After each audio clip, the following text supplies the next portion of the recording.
it seems to me to be objectively dangerous to play around with synthesizing smallpox, and this is not the kind of knowledge that you want to spread as far and as wide as possible. Right. Well, right, exactly. That's the parameterization and the generalization problem. That's precisely it. Okay, but to point out that this is dangerous, to point out that it would be irresponsible to spread this knowledge, to point out that in the wrong hands, this could be catastrophic and in fact could end the human experiment, right? Mm-hmm. The career of the species. So it could be very anti-Darwinian, to use your framing, yes, in a local sense with respect to Homo sapiens, because this could be the thing that kills all of us, right? Right. That's, yes, catastrophic, fine, but that doesn't undermine the scientific truth value of... But it undermines, I agree, but it does undermine the claim that scientific truth is the ultimate truth. That's the claim that it undermines. No, it doesn't undermine it epistemologically. It undermines it as something you want in your life, right? It undermines it in terms of its value to us as a species. If knowing what is true got you all killed, well, then that would be a truth that wouldn't be worth knowing, but it wouldn't make it less true, right? So if I say... So let's imagine for a moment. I understand what you're saying, and I don't see that there's any logical problem with it. But I would say that we're actually starting from different fundamental axioms. Like the fundamental axiom that I'm playing with is something that was basically expressed by Nietzsche, and it's a definition of truth. And so I would say, if it doesn't serve life, it's not true. So what we're arguing about is but Jordan, I have to pull the brakes there. I mean, I think I agree morally, ethically, given my concern about the well-being of humanity. I agree with that as a moral starting point. We want to know what is worth knowing. We don't want to know everything, and we certainly don't want to know truths that will get us all killed or make us all needlessly miserable. Okay. We want good lives, right? Okay, so then I would say that by making that proposition, you've accepted the claim but that the scientific endeavor should be nested inside a moral endeavor. Yes, absolutely. I accept that claim, but... Well, then it can't be... Then the moral endeavor can't be grounded in the scientific endeavor, because the inside thing can't ground the outside thing. It's logically not possible. I would disagree there, but let's talk about that when we talk about morality, because I think that's a great conversation to have. But here we're getting bogged down on the concept of truth. I think you can't have a concept of truth that is subordinate to well-being. You want well-being, I will grant you that, and my definition of well-being is quite expansive, and it just remains to be discovered what in the end will conduce to the greatest flourishing of minds like our own and minds beyond our own. As you say, when we integrate ourselves with our supercomputers, who knows what beauty we'll experience and what meaning will be available to us. I'm interested in all of that, and I want us all to survive, and I don't want to be annihilated by true facts that were dangerous to know. But it seems to me then, correct me if I'm wrong, but it seems to me, and believe me, this point I'm pushing is part of the reason that I got to where I got. It's exactly this issue, because I realized that it was necessary for our attitude towards science to be nested in something else, which was a higher moral conception. And if I'm not mistaken, you just made the claim that, if there are scientific things that we could mess with that might destroy us all, it would be better if we didn't. Okay? Yes, but by what standard? We will get there, but they will be no less true. You clearly have to have a conception of facts and truth that is possible to know, that exceeds what anyone currently knows and exceeds any concern about whether it is useful or compatible with your own survival even to know these truths. Okay, well then I would say that I don't think that facts are necessarily true. So I don't think that scientific facts, even if they're correct from within the domain that they were generated, I don't think that necessarily makes them true. And I know that I'm gerrymandering the definition of truth, but I'm doing that on purpose because I'm trying to nest truth within a Darwinian framework, which I think is a moral framework. And I think that your the logic of your argument about morality is going to push you in the same direction, inevitably. You're choosing, following Nietzsche here, you're choosing to use the word true. You're choosing to freight it with some moral concerns that will make it very difficult for people to understand what you mean and for you to understand what they mean when you use truth as a synonym for, as you just said, correct. A fact may be correct, but it's not true. Right. It seems to me this is counterproductive, and you lose nothing by granting that the truth value of a proposition can be evaluated whether or not this is a fact worth knowing or whether or not it's dangerous to know. No, but that's the thing I don't agree with, because I think that that's the kind of conception of what constitutes a fact that does in fact present a moral danger to people, a mortal danger to people. And I also think that that's partly why the scientific endeavor, as it's demolished the traditional underpinnings of our moral systems, has produced an emergent nihilism and hopelessness among people that makes them more susceptible to ideological possession. As you've certainly recognized, that was an excerpt from... As you've certainly recognized, that is an excerpt from a fairly recent conversation that Dr. Jordan Peterson and Sam Harris had together. It's a bit over 6 minutes, obviously fairly long, but the reality is the conversation they had was over 2 hours long, and they didn't get very far. And I know that Jordan Peterson made a response, a brief response in video format, and I believe Sam Harris wrote a piece as well. But I wanted to weigh in on this. I mean, this is, to many people, an important issue, issues of truth, nihilism, and what I'm going to be talking about, narratives. Now, briefly, I don't always agree with Sam Harris, and I don't always agree with Jordan Peterson. Sam Harris is he's sort of the gynocentrist par excellence. The guy, his gynocentrism is through the roof. And for all of his talk about biology, he just seems to have a really skewed view of the world when it comes to men and women. Whereas Jordan Peterson, on the other hand, is much more of a sex realist. I think in part because he is, in some way, shape, or form, a traditionalist who believes in traditional roles, at least to some degree, based on what I can gather from it. I don't want to put words in his mouth or ascribe thoughts that he doesn't have to him, but along those lines. But in this particular case, as is often the case, I think somebody was right and somebody was wrong. The fundamental disagreement that Sam Harris and Jordan Peterson had during this conversation was the conception of truth.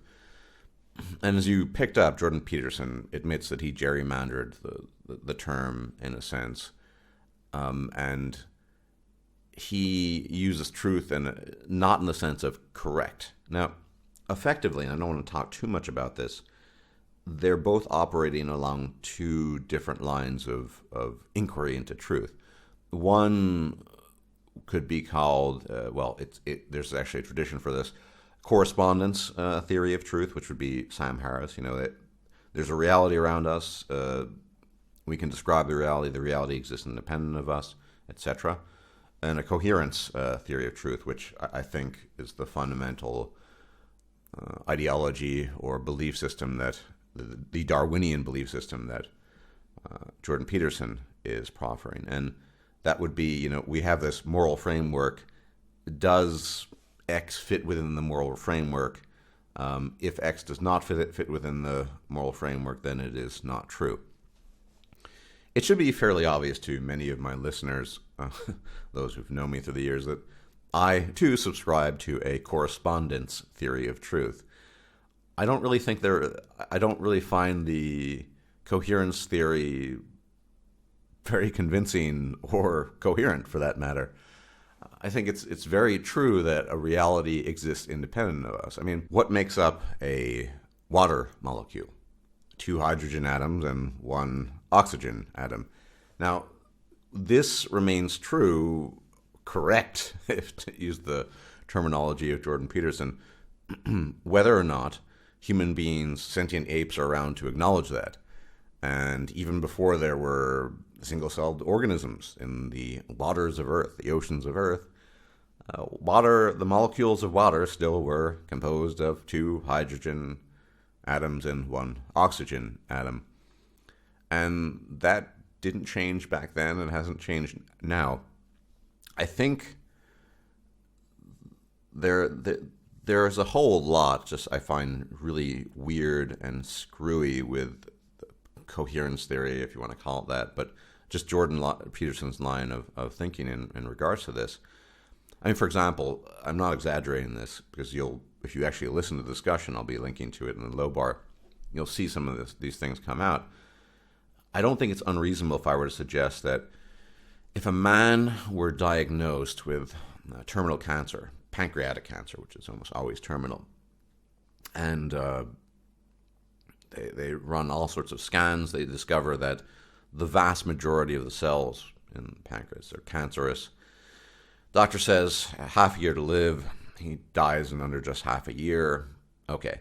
Now, under Jordan Peterson's view of truth, as he puts it, it might have been correct that man had terminal pancreatic cancer, but it wasn't true because it didn't save his life or serve his life. This just seems like gobbledygook to me, if I'm perfectly honest. And in this sense, I'm on the same page as Sam Harris. The reason why the conversation could not be moved forward, as Jordan Peterson claimed that they had different ontological positions, but ultimately, I think where Jordan Peterson is screwy is that it really sounds, his line of argumentation, like things you would hear from religionists saying, well, religious truth is a greater or a higher truth than, I don't like to use the term scientific truth, but observable reality, facts. This is not something that I find is very helpful to understanding the world, or, for example, moving humanity forward. I certainly think, yes, you need a moral framework. Synthesizing smallpox, as in the excerpt, is not a good idea, but it doesn't make the scientific understanding, as Sam Harris, I think, rightly points out, incorrect. The process of how one goes about it. It's just not something that you would want to do, ideally. So there's a strangeness to this, because Jordan Peterson himself is in a sort of fight for his life, as it were, and many of you know, with certain policies of the University of Toronto, various SJWs, and basically this notion of gender pronouns, blah, blah, blah. Now, Jordan Peterson, I would argue more than Sam Harris, is a sex realist. But there's an element to the sort of, if you want to call it coherence theory of truth, but to the Jordan Peterson theory of truth that allows for a kind of flexibility. If truth is not contained in facts and observations that correspond to the best of our ability to comprehend them, descriptions of reality, then we're left with a kind of flexibility that is, in the wrong hands, quite dangerous. I mean, take feminism, which is a complete distortion of biological reality as it exists between the sexes, or some of this SJWism, or the Zig, Zerg, or 60 other gender pronouns people have created in the fiction of their minds. They could also say, well, this is my truth. This is my gender truth. The gender truth is that there is no gender. Given Jordan Peterson's position, it would be very difficult, I think, for him to move away from that and say, well, they could say, well, this makes me feel good, or this serves my life, therefore this is my truth. When we move away from observable data and facts as a standard of truth, we open up the way to all manner of chimeras and fancies that people might have. And frankly speaking, I think Jordan Peterson, despite his own interest in morality, obviously intense interest in morality, is playing a dangerous game. Because I don't think morality needs to be grounded in something that is what he calls true. Morality ultimately is a utilitarian thing, but truth is not utilitarian. Another example, I think, that wouldn't be too far off given the contents of the conversation that they had. I mean, if you were caught in a torrential downpour, right, out taking a walk. You didn't have an umbrella with you. You didn't know it was going to rain. It's cold. Maybe it's winter or late autumn. You're exposed to elements. You didn't sleep well. You catch a cold. You get a virus, whatever.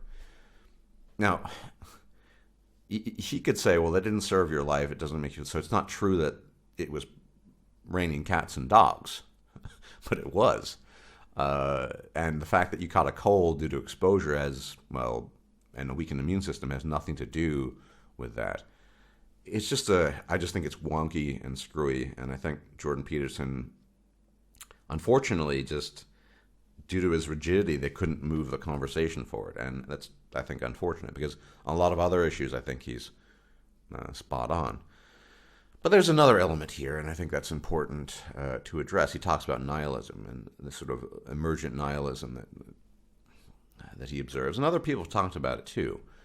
People like Millennial Woes and alt-right. There's this concern for nihilism. I think the term nihilism is one of these terms that has just been thrown about and abused and misunderstood and misapplied far too often. What is nihilism actually but the observation that we are finite creatures in a finite universe, heat death of the universe, that there isn't, to the best of our observations, and of course this would be contained within, correspondence theory of truth, but the best of our observations, there isn't some inherent meaning to a universe that is probably just populated with large chunks of rocks, with the exception of us, I guess. So observing that truth to the best of our ability, that seems to be what the data support. That's effectively nihilism, this observation. And I think people always have a sense of this. I mean, yes, there are people out there who, pardon me, have a sense of purpose just from those really basal needs and wants, eating, shitting, fucking, working, that's enough, popping kids out. But for the more pensive among us, there's something missing, right? Now, some people can also, even pensive people, can find purpose in things like gardening or just activities. But there's always going to be a tendency in some people, at least, to move towards some sort of overarching ideology as a description of reality for them, even when, in many ways, that particular ideology is incomplete, or in as much as it's not incomplete, parts ways from reality in a way that it wouldn't actually wouldn't correspond to the truth, factual observation. And yes, Jordan Peterson is right to be concerned about this. Hopelessness, yes. That's something that religionists are always concerned about. But once again, I think Sam Harris pointed this out. I mean, years ago, you could create a religion on the spot, be a good person. I'm paraphrasing, lest you be tormented by a 100-headed green demon for all eternity. I mean, that could work. It wouldn't make it true, though. Now, I too am concerned about notions of hopelessness, and I don't like the term nihilism. Nihilism is just the observation that, finite universe, finite human beings, and there's no coherent sense to the universe. It's just meaningless. It's neither good nor bad. It simply is. That's what nihilism is to me. But the problem with ideology, and let's be honest, we could build a fucking mausoleum with the corpses that have littered the 20th century due to ideology, is that, yes, it fulfills people to some degree, but there are always consequences. You could argue very easily that the political religions of the 20th century have done more damage than basically anything else, any other religion that had ever been devised, be it National Socialism or communism. But the problem with ideology, as I pointed out many years ago now in The Contented Irrationalist, is ideologues have no interest in truth per se, factual observation. And what we find is this constant repetition of the same over and over. People finding old ideologies, reinventing them.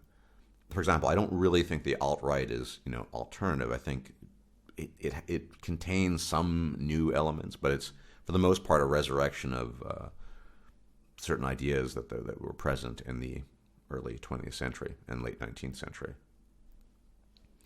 Communism won't seem to die. I mean, there are Marxists even to this day. We need to acknowledge that we're basically meat bags floating on a chunk of rock, creatures of biology that interact with the environment, and that environment affects our biology. Now, I too am concerned with, sort of the moral ideas, and more so with this notion of ideology and hopelessness, where we end up. Now, in Nietzsche's famous poetic work, Also sprach Zarathustra, or Thus Spake Zarathustra in English, he made this statement, or that is, Zarathustra makes the statement. He says, Der Mensch ist etwas, das überwunden werden soll. Well, in English, that translates as, man is something that ought to be overcome. Now, he's addressing the inadequacies and the insufficiencies of the human condition. He, of course, was talking more from a moral frame. But this is something that concerns me and has concerned me for a long time. I think we can safely say, if we acknowledge that we're meat bags of chemicals that interact with the environment, that's a good starting point. We know that philosophical, political, and religious ideologies fail us continuously. One, they fail us and they end up oftentimes in highly precarious circumstances that lead to horrific events, such as the things we've seen in the 20th century, the killing fields of Cambodia, the gulags, National Socialism, etc. But two, they don't really care about truth. Now, I think the time has come for human beings to get rid of these narratives. We tell ourselves narratives to motivate ourselves, whether they're philosophical, religious, political, it doesn't really matter. We've been doing this for millennia, at least. It doesn't work very well. It's never worked very well.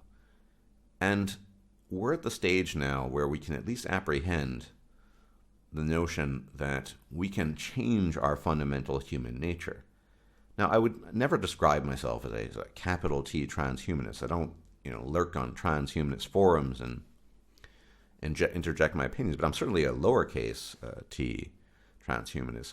What I'm saying here is, if we acknowledge the state of the universe, and we acknowledge that, yes, it's a fundamentally hopeless state, and we acknowledge that we're meat bags stuck on a chunk of rock, we can work with that.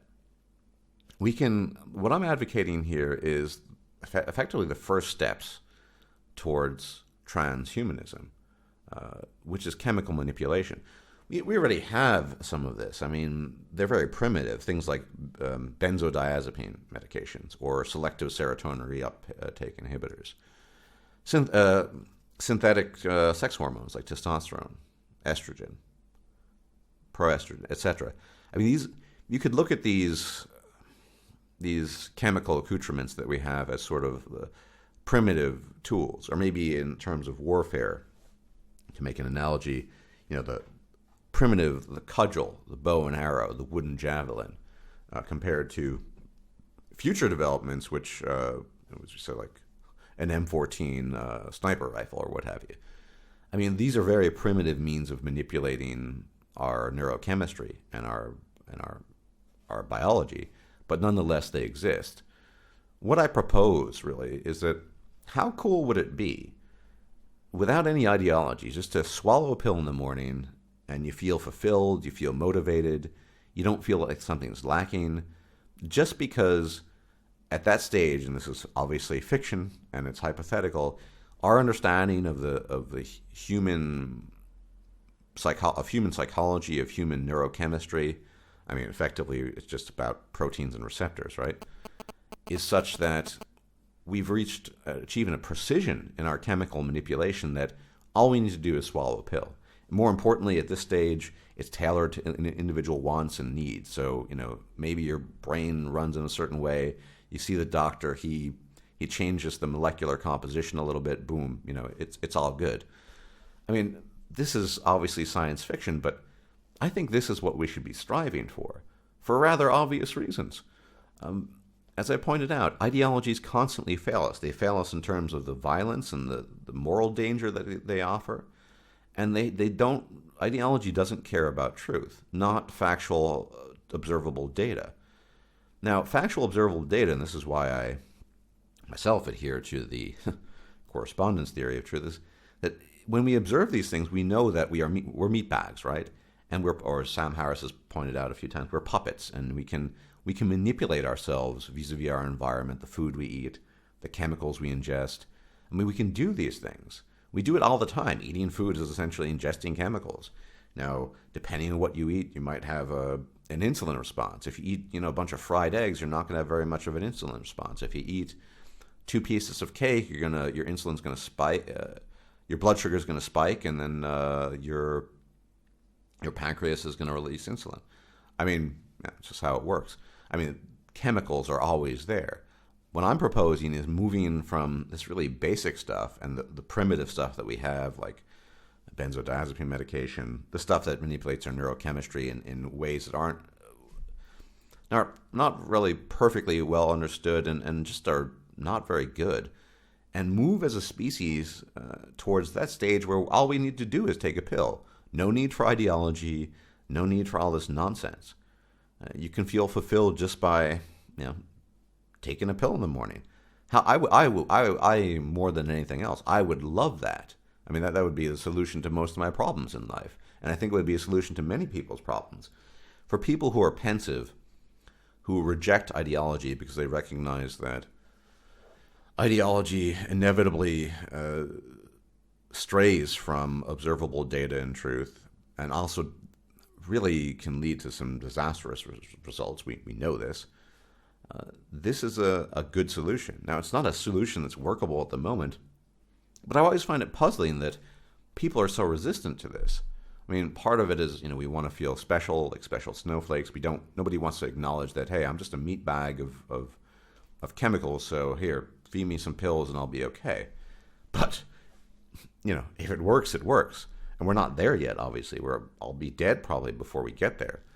But this is an element of transhumanism that I would argue for, because as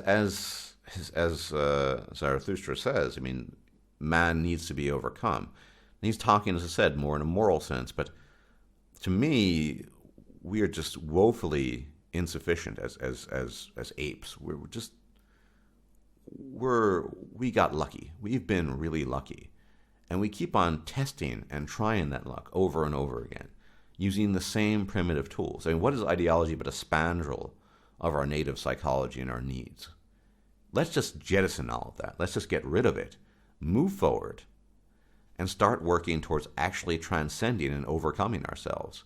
Yes, der Mensch ist etwas, das überwunden werden soll, but not the way we try it now. And more philosophical rumination or ideological discussion and interference is not going to help us move forward as a species. I've said this many times, those things of similar of sense and import, but to me, there's no way past this. Ideology, philosophy, religion, politics, all this just fails us consistently. We need to directly intervene. We need to start manipulating ourselves, and we do this by perfecting our understanding of our psychology, our physiology, our environment. This is the only way forward, the actual way forward for human beings. I mean, like I said, imagine how cool that would be to wake up in the morning, you swallow a pill, and you feel content, motivated, disciplined, or whatever other flavor of feeling you want to have. That's how far advanced this would be. I mean, that could be a future we might have. Or it could not be. We could just, could drag our asses on the ground for the rest of the existence of the species, lost in various ideologies, and there's so many of them, I don't really even want to recount them all. We can do it that way. I mean, to me, the choice is clear. But the reason why I talk about truth is that in order to get to the vision I'm talking about, you need to work within observable facts and data. There's no way past that. And narratives are nice, but they're, once again, just narratives are types of or mini ideologies we tell ourselves. Yeah. So anyway, that's pretty much all I have to say about this. We really need to, man needs to overcome himself for sure, but not using these primitive tools that we're just beating ourselves. I mean, it's like, on a final note, it's like, to my mind at least, it's a bit like, a caveman with a cudgel and a wooden javelin, charging a bunch of, soldiers armed with Uzis and M16. It doesn't really make sense. We're just so lost as a species. But anyway, that's pretty much what I have to say on the matter. More to come in the future, perhaps on this matter. We'll see. Certainly more to come on how we might overcome ourselves chemically and genetically. Everyone, thanks for tuning in, and enjoy the rest of your week. And as always, may the gods of your flavor and choosing watch over you. Bye-bye. If you liked this video, please like, share, and subscribe. And if you enjoy my content, please consider making a donation or becoming a patron. Thanks for watching.